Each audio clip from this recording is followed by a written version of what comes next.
네, 오늘 성경 말씀 보시겠습니다. 고린도전서 12장 13절입니다. 우리가 유대인이나 헬라인이나 종이나 자유자나 다 한 성령으로 세례를 받아 한 몸이 되었고 또 다 한 성령을 마시게 하셨느니라.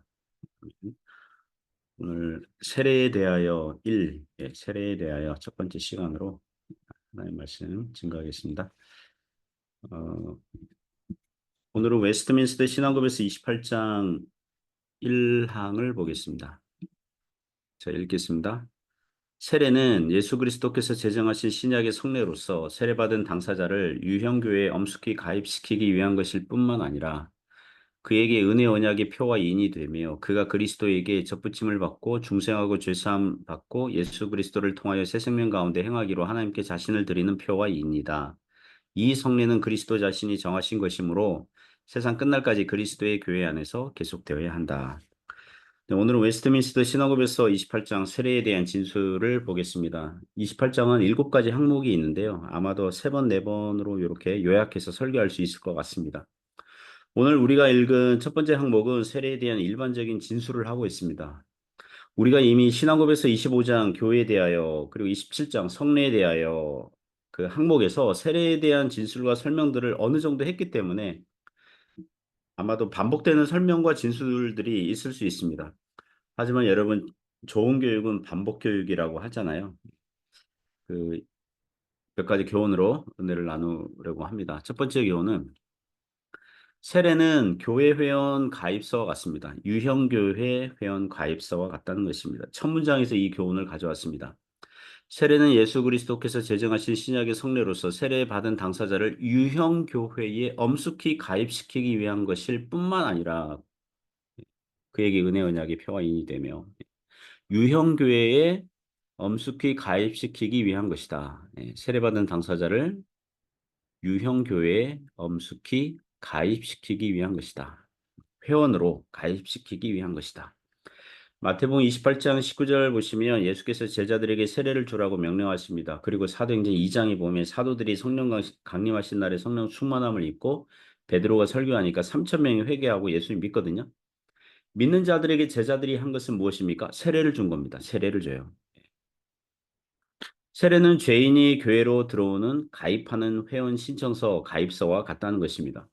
그리고 우리가 읽은 고린도전서 12장 13절 보시면 우리가 유대인이나 헬라인이나 종이나 자유인이나 다 한 성령으로 세례를 받아 한 몸이 되었고 다 한 성령을 마시게 하셨느니라. 세례는 죄인 한 사람이 회개하여 예수님 믿고 구원받았다는 표와 인이 되죠. 그러니까 순서를 얘기하면 예수님을 믿은 사람은 성령으로 세례를 받았다고 할 수 있어요. 저는 예수님 믿습니다. 이 말은 저는 성령으로 세례를 받았습니다. 동의어예요. 그거는 같은 말이에요. 순서로 말하면 성령 세례 받은 사람을 물 세례를 주는 것입니다.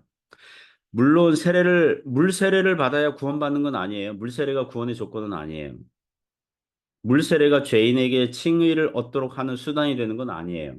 천주교에서 그와 같이 주장하거든요. 사람이 물세례를 받을 때 구원을 주는 은혜가 칭의를 주는 은혜가 주입된다. 이런 식으로 주장하는데 그것은 물세례에 대한 성경적인 주장이 아닙니다. 그래서 이 신자들 중에는 세례가 구원의 조건이 아니라고 그러면 굳이 세례 받을 필요가 있을까? 이렇게 생각하는 사람들이 있어요. 또는 물세례를 해도 되고 안 해도 되는 무슨 통과 의례와 같은 식으로 그 사소하게 생각하는 사람들이 있습니다. 그렇지 않죠. 세례는 일단 예수님께서 제정하신 신약의 성례입니다. 예수님께서 믿는 자들에게 물세례를 주라고 하셨어요. 그리고 세례받는 당사자를 유형교회에 엄숙히 가입시키기 위한 것이라고 오늘 고백서에서 말하고 있습니다.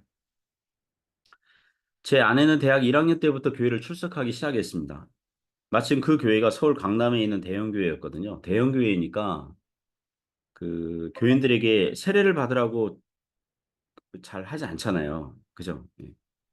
그 때마다 뭐 세례 받을 사람 신청하세요. 이렇게 얘기하지. 뭐 이렇게 개인적으로 막 권면하고 이러진 않거든요.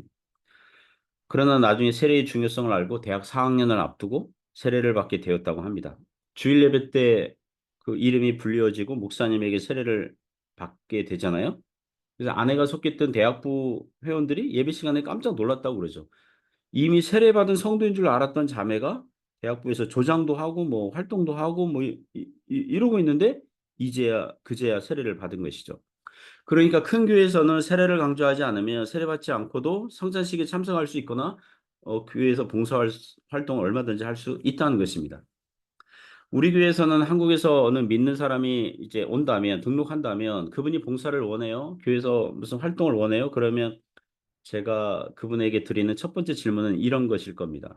당신은 세례를 받았습니까? 당신은 세례받은 성도입니까? 이렇게 물어볼 거예요. 실제로 수년 전에 어느 형제님이 그 당시 교회에 성가대가 있었는데 성가대를 하고 싶다는 거예요. 그래서 제가 물어봤습니다. 당신은 세례 받았습니까? 아직 세례 받지 않았다는 거예요. 그래서 세례 받기 전까지는 기다리시기 바랍니다. 이렇게 한 적이 있습니다. 세례받지 않으면 봉사활동도 맡길 수 없고요. 주일학교 교사도 할 수 없고요. 공동의회 회원으로 참석할 수도 없어요. 왜냐하면 아직 정식 회원이 아니기 때문에 그런 거예요. 그러므로 세례는 교회 정식 회원 가입서라고 여기시면 되겠습니다. 두 번째 교훈은 세례는 은혜 언약과 구원의 표와 인이 된다는 것입니다. 은혜 언약의 표와 인, 그리고 구원받았다는 표와 인이 되는 것입니다. 그 다음 문장을 보시면 세례는 예수 그리스도께서 제정하신 신약의 성례로서 그에게 은혜 언약의 표와 인이 되며 그가 그리스도에게 접붙임을 받고 중생하고 죄사함 받고 예수 그리스도를 통하여 새 생명 가운데 행하기로 하나님께 자신을 드리는 표와 인이 된다. 이 준술에서 세례는 첫째, 은혜 언약의 표와 인이 되고요. 둘째, 구원받았다는 표와 인이 된다는 것입니다. 먼저 은혜 언약의 표와 인에 대해서 말씀드리겠습니다. 표와 인, 표시, 표지, 표징 할 때 표죠. 인, 도장인이에요. 도장 찍다 뜻의 그 성경에 보면 인치심, 예, 도장 찍었다 이런 뜻이죠.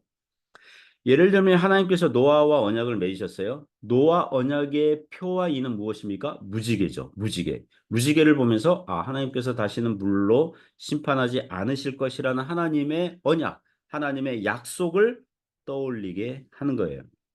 그 이후에 하나님께서 아브라함과 언약을 맺으셨어요. 아브라함과 맺은 언약의 표와 인은 무엇입니까? 할례였습니다. 할례를 행하면서 자기 몸에 새겨진 할례의 흔적을 보면서 하나님의 백성이라는 하나님의 언약, 하나님의 약속을 떠올리게 하셨습니다. 신약 시대에서는요. 예수님께서 우리와 맺으신 언약의 표와 이는 무엇입니까? 물세례죠. 물세례. 성전식에는 떡과 포도주가 그 표와 인이 되는 거죠. 물세례를 받으면서 우리를 구원하신 예수님을 떠올리게 하는 것입니다. 십자가 구원의 은혜를 떠올리게 하는 것입니다.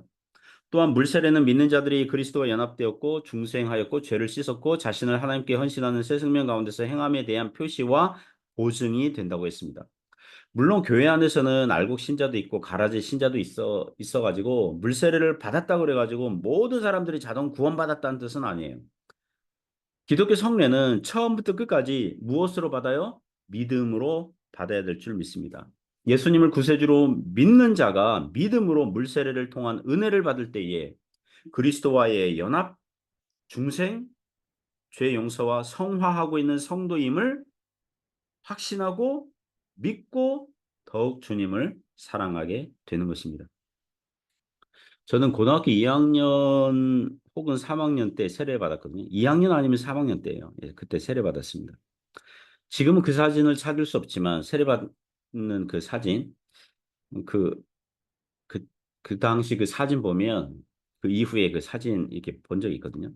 고등학교 교련복을 이제 바지는 이제 교련복을 입고 뭐 위에는 그냥 옷을 입고 무릎 꿇고 그때는 교회당이 그 마루로 돼 있었거든요. 무릎 꿇고 세례받는 사진 기억합니다. 그 당시 저는 아직 회심하지 않은 상태였어요. 친구 따라서 교회를 다니고 있었지만 반신반의하는 상태였어요. 믿기에는 아직 확신이 부족하고 안 믿기에는 너무 깊숙이 교회에 발을 담근 그런 느낌이었습니다. 그런데 목사님에게 세례 교육을 받고 나서 또 전 교인들 앞에서 어른 교인들 앞에서 세례식 하잖아요. 최소한 이런 결심은 했어요. 저 기억해요. 만약 내가 이번에 세례를 받는다면 이것은 마치 돌아오지 못할 다리를 건너는 것과 같다. 막 그런 생각이 돌아오지 못할 다리를 건넌다.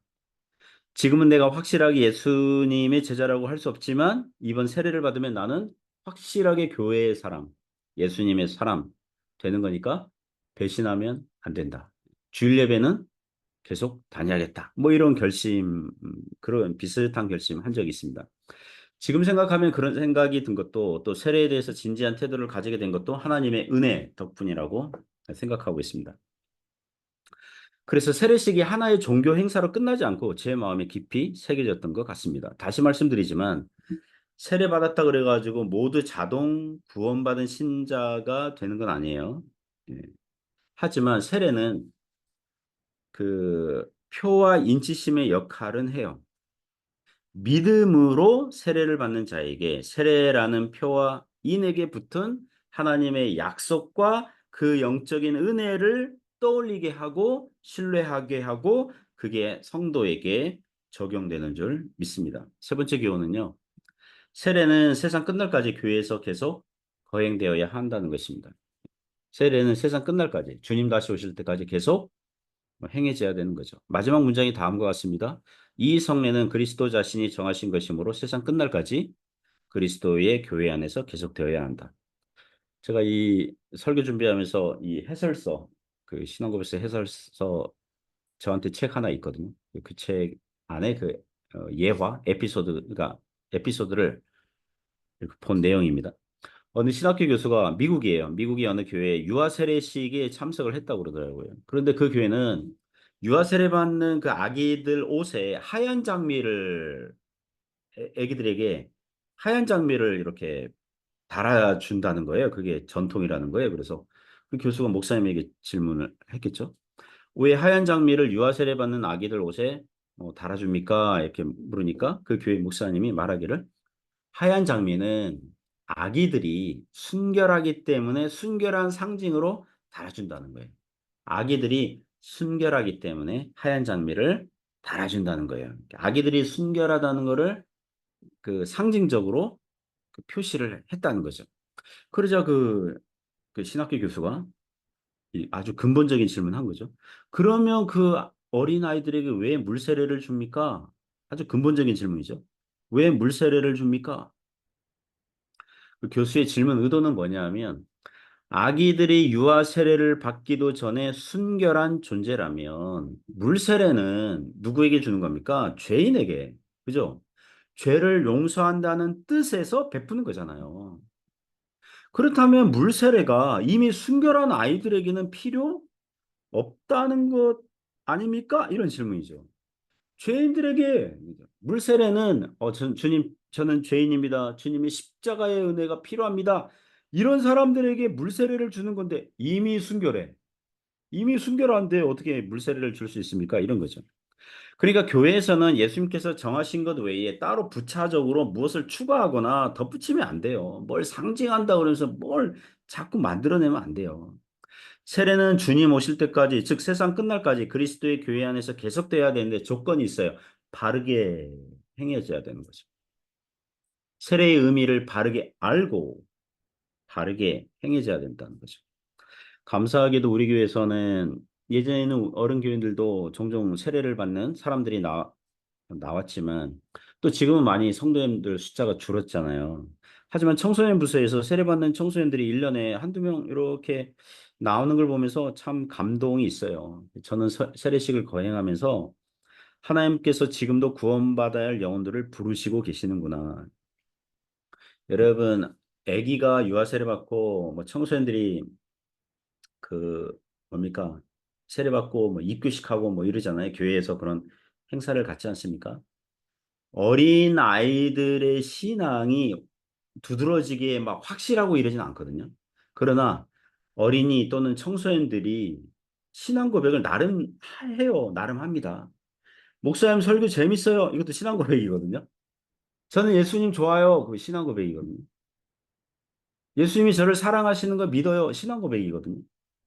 십자가에서 예수님 저를 위해서, 나의 죄를 위해서 돌아가신 거 믿어요. 이게 신앙 고백이거든요. 그 고백이요. 어른이 되면 더 정교하고 세밀하고 또 성경적인 표현을 사용하면서 더욱 풍성하게 할 거예요. 신앙이 있는 거거든요. 아, 하나님께서 역사하시는구나. 이걸 생각하는 거죠. 우리 교회 성도님들도 비슷한 생각할 거예요. 또 세례받는 사람들을 보면서 이미 세례 받은 성도들은 예전에 세례식을 이미 행한 성도들은 혹시 잃어버린 첫사랑이 있다면 회복하는 기회가 될 거고, 아, 나도 저때 저랬지, 저런 마음을 가졌지. 다시 열심을 품어야 되겠어. 뭐 이런 기회가 되고, 또 하나님께서 구원의 역사를 지금도 부르시는 것에 대해서 감사하고, 아주 감사하고 은혜로운 시간이 되거든요. 그래서 그리스도의 교회 안에서 계속하여서 이 세례받는 자가 나오기를 하나님께서 역사하여 주시기를 구하는 것이죠. 그런 은혜가 있기를 주님의 이름으로 부탁드립니다. 기도하겠습니다. 하나님 아버지 감사합니다. 교회 안에서 행하여지는 이 성례, 세례와 성찬, 또 오늘 특별히 세례에 대해서 말씀 나눴습니다. 교회 안에서 구원받는 자가 계속하여 어, 열매 맺게 하여 주시고, 그리고 세례받고 또 교회의 정식 회원이 되고, 또 주님의 몸된 교회 안에서 신앙이 균형 있게 바르게 잘 자랄 수 있도록 축복하여 주옵소서. 예수님 이름으로 기도드립니다. 아멘.